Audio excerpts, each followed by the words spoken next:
Hello everyone, my name is Ольga Sысолятина. I'm a teacher of the Department of International Education of Vyatsu State University.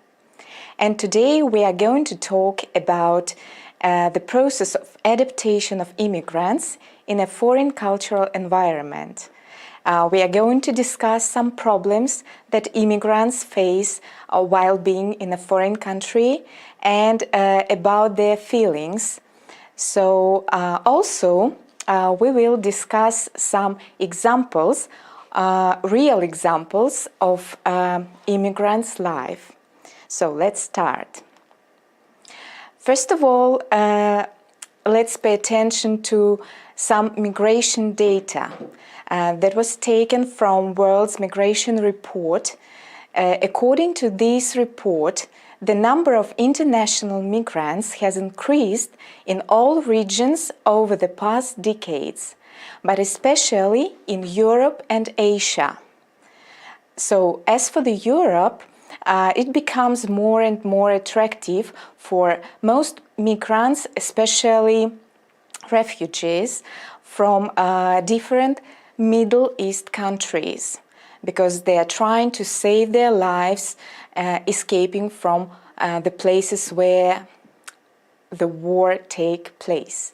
As for Asia, it becomes more and more attractive for people even from Northern America and Europe.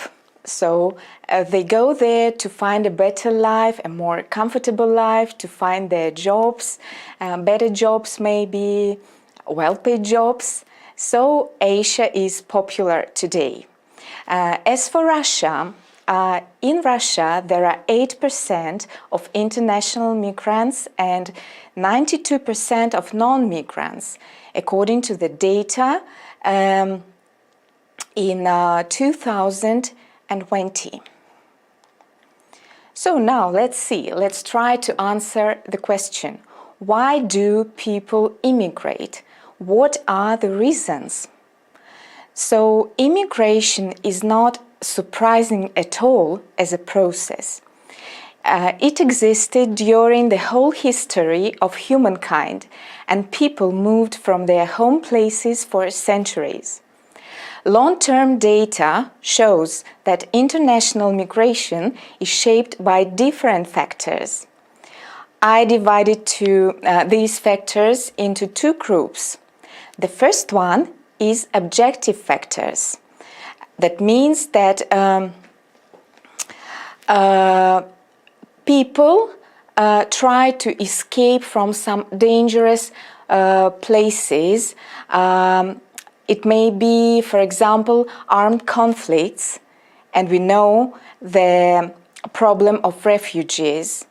Then it may be natural disasters like earthquakes, like tornadoes, and so on. So also people want to be safe. Also there may be different political reasons. For example, people would like to express their own political rights, political ideas, and they can do it free in any other country. Also, a very important problem is a high level of unemployment.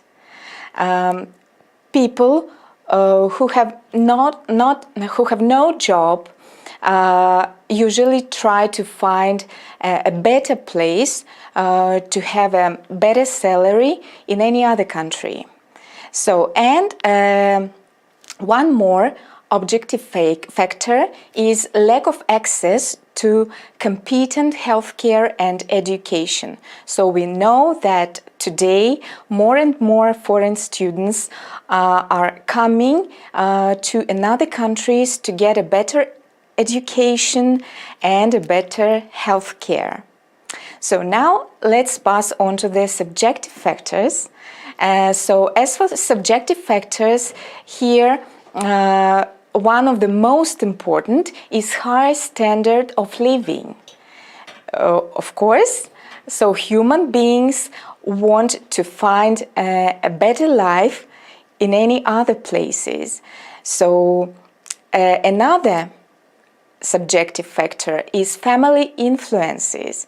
For example, if a relative moved to another country, he settled down there and he's quite happy about it, so his relatives in his native country would like to do the same, so they would like to join their relative and they find a better place to live in foreign country. So another subjective factor is personal needs. So also it's worthwhile mentioning missionary work. So some missionaries would like to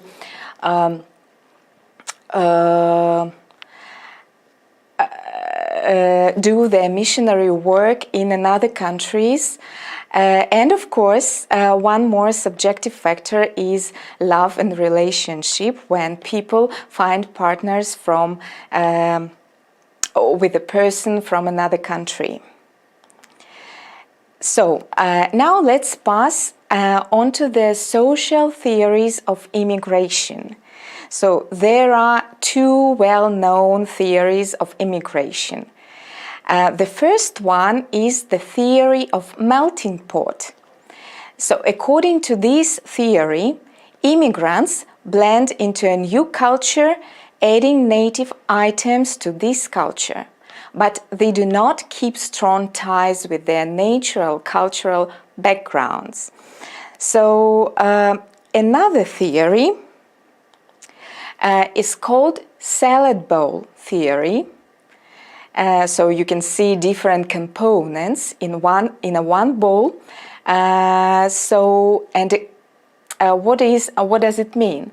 While adapting to a new culture, immigrants keep their own beliefs, customs, and traditions, their native language, ways of life, etc. Immigrants join a new society, but they also keep their unique culture. So, of course, it's up to immigrant to decide which way of integration into a new cultural environment would be more preferable.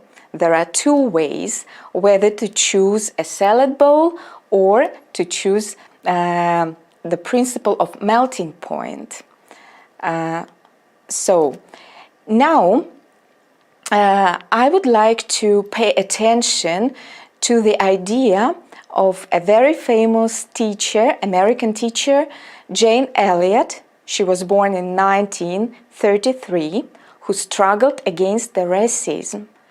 And once she shared her view concerning the immigrant's identity in the context of integration. I would like to read her quotation. So, we don't need a melting pot in this country, folks. We need a salad bowl. In a salad bowl, you put in the different things. You want the vegetables, the lettuce, the cucumbers, the onions, the green peppers to maintain their identity. You appreciate differences.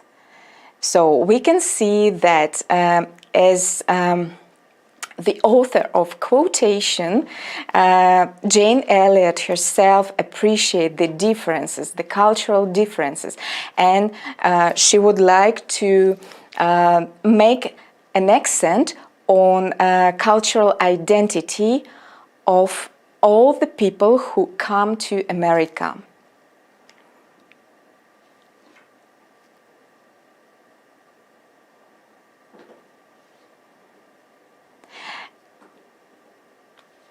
So,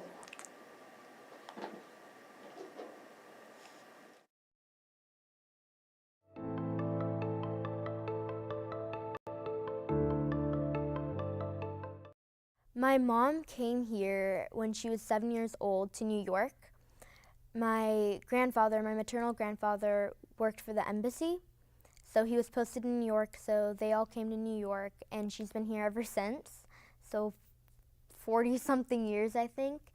And my dad, he came here for college, an engineer in San Jose. So he came, he studied, and he just decided to live here. And that's my story.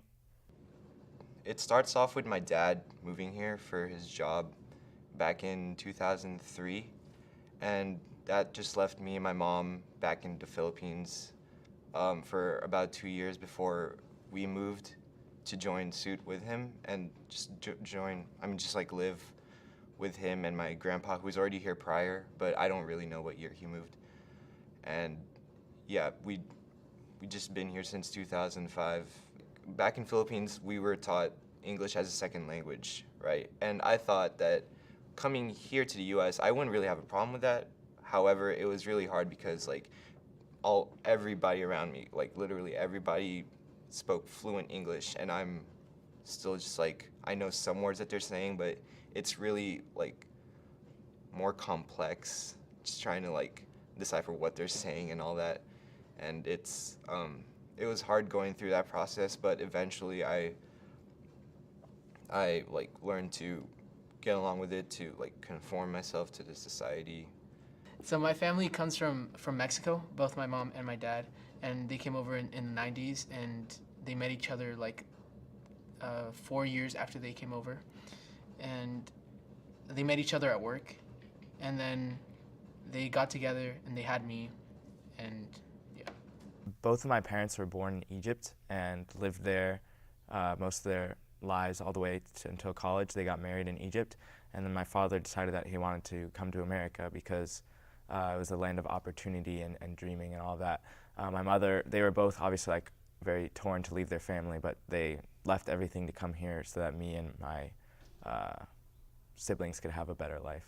My parents immigrated from Vietnam to here during the Vietnam War. So my dad, he came originally from China in Guangdong near Hong Kong.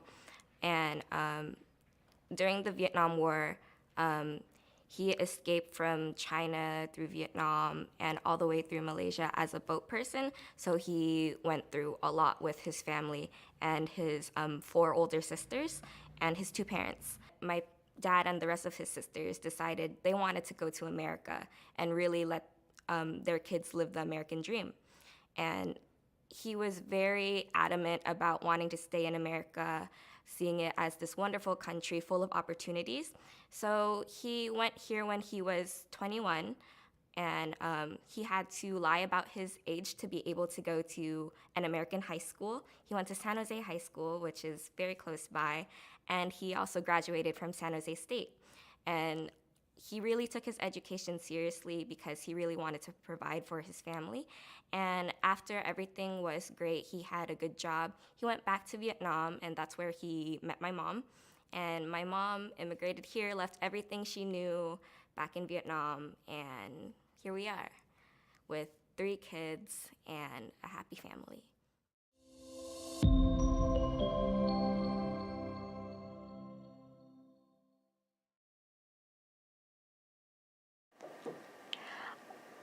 Okay, as you have seen in the video, moving to another country is always challenging. Immigrants face different obstacles. The most common problems are, first of all, different customs and traditions. They are much different from our own customs and traditions. And sometimes we feel the so-called culture shock when we see people in a new culture, how they behave, how they react, what do they eat. But we will talk about it a bit later.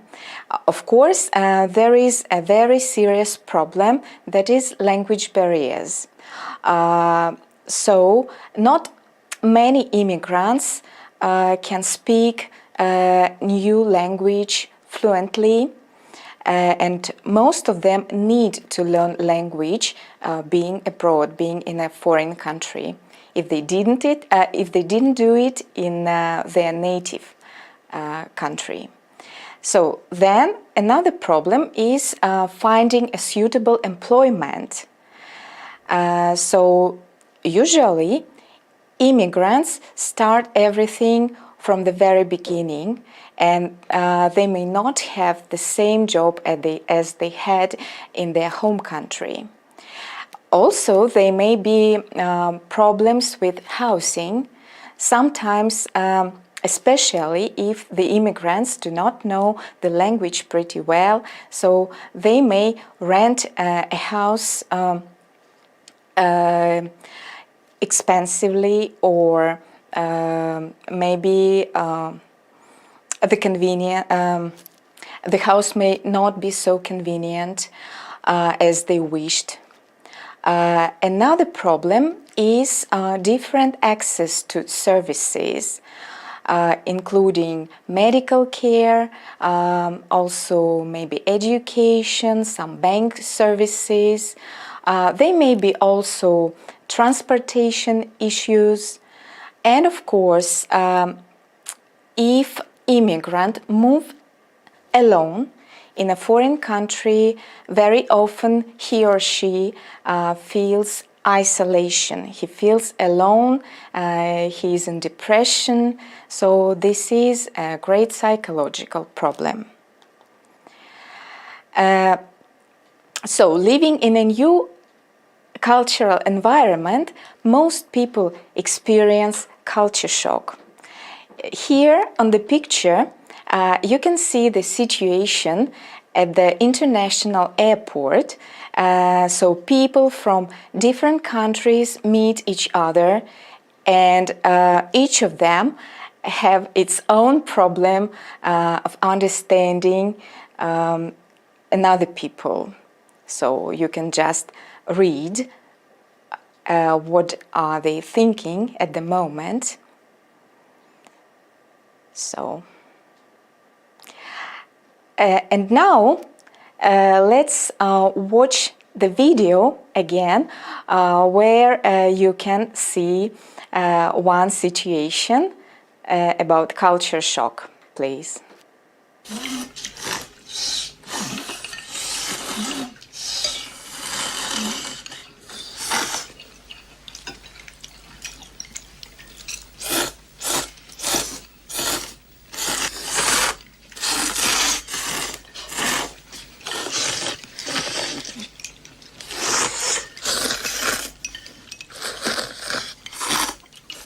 It's polite. It's okay.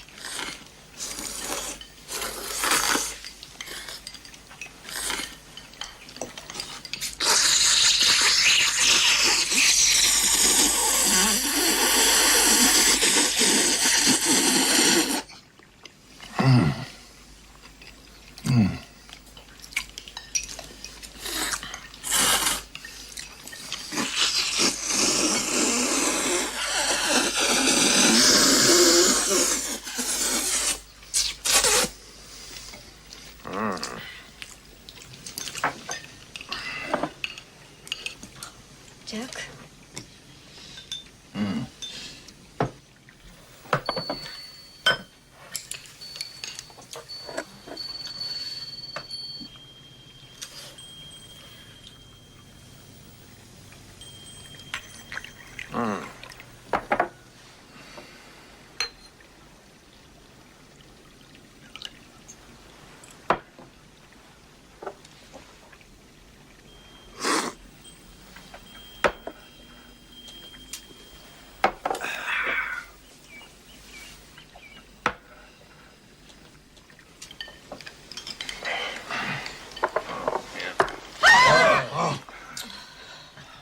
What? Bad luck. ちゃんと色々教えてあげなさいよ。あんたの持ち方には好きがあるよ。What did he say?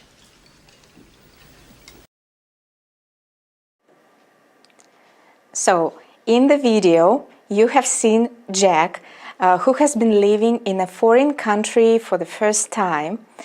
So, he knows nothing about Japanese culture. He makes so many different mistakes. I'm sure that most of you saw all the mistakes he's made while eating with his Japanese friends. Now let's pass on to the adjustment phases. So in Russian we usually translate them like фазы адаптации, or we may also say adaptation phases. And now I'm going to talk in details about each of the phase. First of all, I would like to start with the most positive phase that is called honeymoon. So people feel usually excited about their new surroundings. They want to explore the new country. They are very positive about everything. They like everything.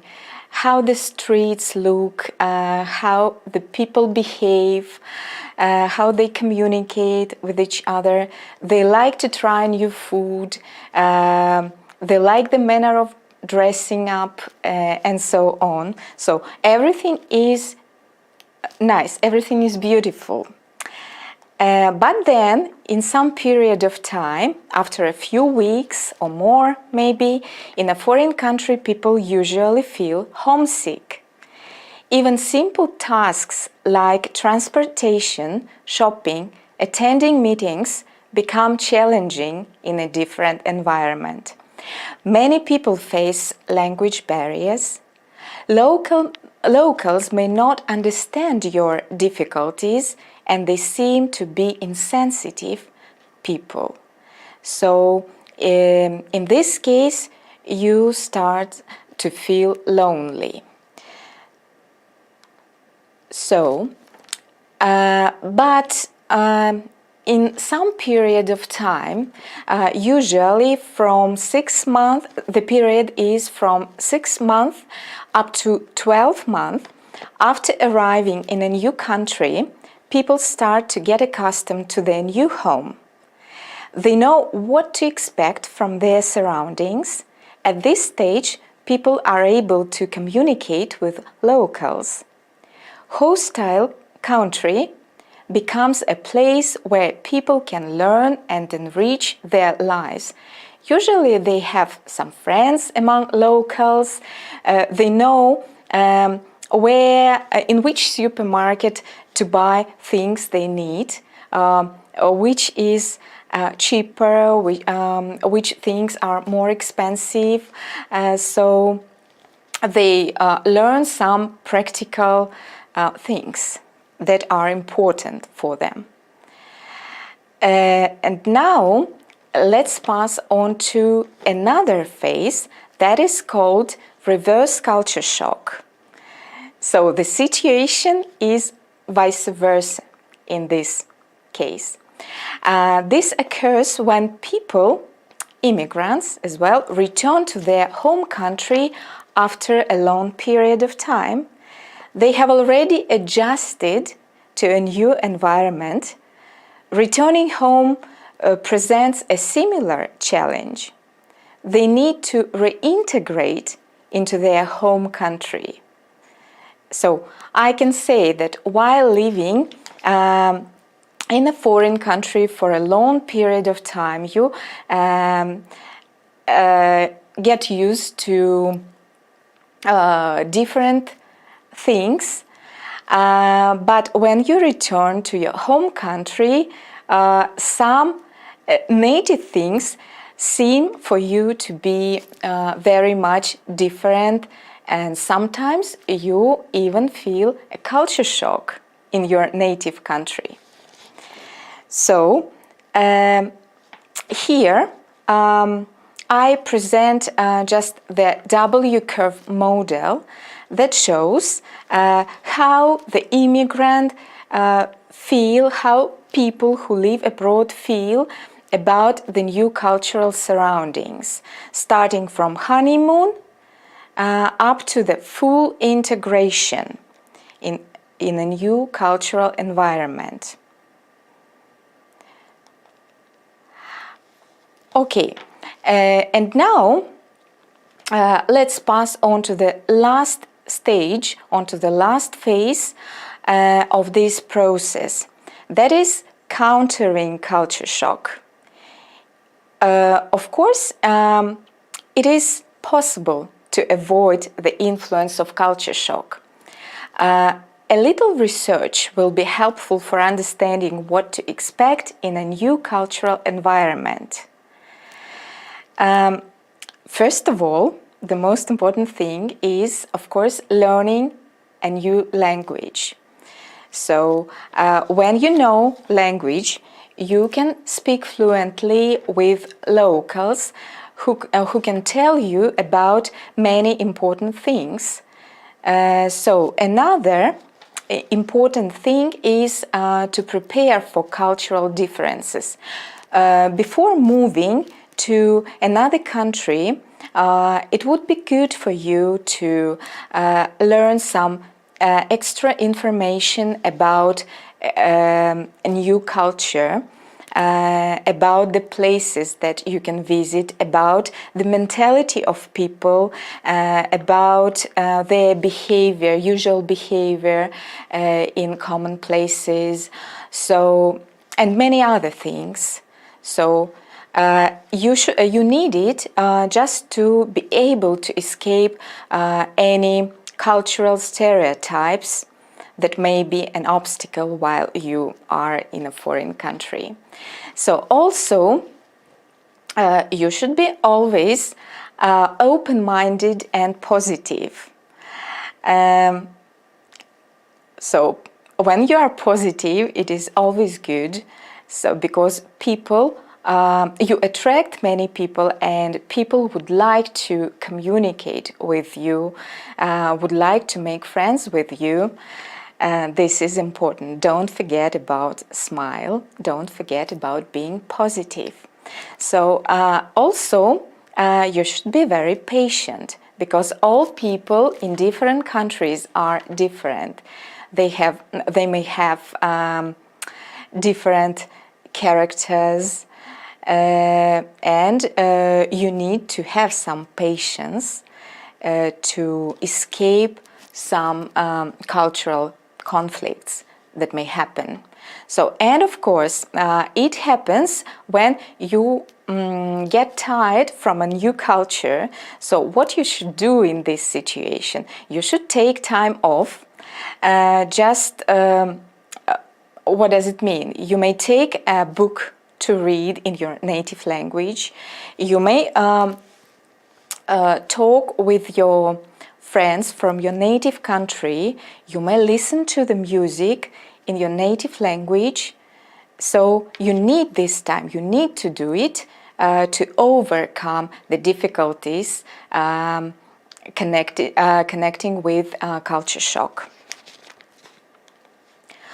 So, and now let's pass on to the integration. So, I consider the integration as a result of adaptation of immigrants.